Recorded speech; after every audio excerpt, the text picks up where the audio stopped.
மார்த்தாண்டத்தில் தற்காலிக சாலை சீரமைப்பு பணியை தடுத்து நிறுத்திய எம்எல்ஏ. குமரி மாவட்டத்தின் பல்வேறு பகுதிகளில் சாலைகள் மிக மோசமான நிலையில் உள்ளது. இவற்றை சீரமைக்க பொதுமக்கள் கோரிக்கை விடுத்தும் சம்பந்தப்பட்ட துறையினர் கண்டுகொள்ளவில்லை.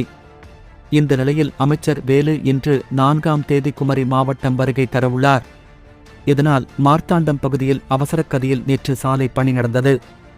இதை பார்வையிட்ட எம்எல்ஏ தாரகை கற்பட் சாலை பணியை தற்காலிகமாக செய்யக்கூடாது எனவும் அமைச்சர் பார்வையிட்ட பின்னர் நிரந்தர நடவடிக்கை வேண்டுமென கூறி பணியை நிறுத்தி வைத்தார்.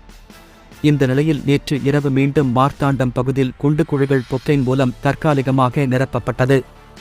இதை அறிந்த தாரகை கற்பட் எம்எல்ஏ சம்பவ இடம் வந்து மறியல் போராட்டத்தில் ஈடுபட்டார். இதையடுத்து சீரமைப்பு பணியில் ஈடுபட்ட பொக்கைன் இயந்திரம் மற்றும் டெம்போவை தொழிலாளர்கள் எடுத்து சென்றனர்.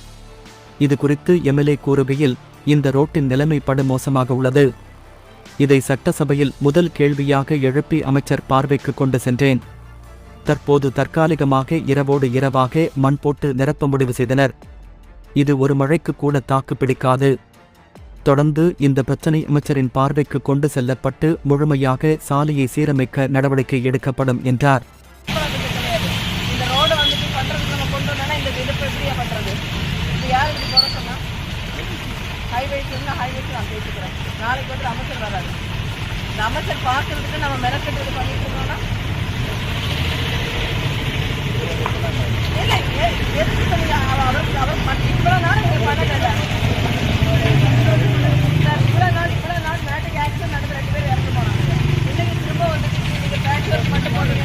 வேலை இது சாப்பிடுங்க, நாளைக்கு பார்த்துக்கலாம். அமைச்சர் பார்த்த பிறகு ரோடு போட்டால் போதும்.